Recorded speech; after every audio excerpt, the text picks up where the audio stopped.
Good morning, this is Kevin at Sierra Classic Sports Car with the 1986 and a half 928, and per a bidder's request, I'm going to shoot a quick cold start video this morning. I'm going to grab this. It's hard to get to the manifold because it's buried, but it's cold to the touch. It's been sitting in the shop all night, and let's do this. Okay, let's turn on the key. You can see that the warning lights do operate. They all come on.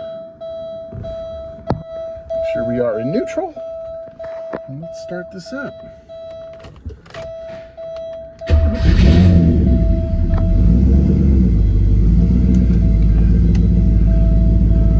So there is a stop lamp warning light that stays on, but when you press the brake, it goes off. The central warning light does stay on. It probably has to do with the backup light. If you hit the reset button here, it shuts off and it stays off.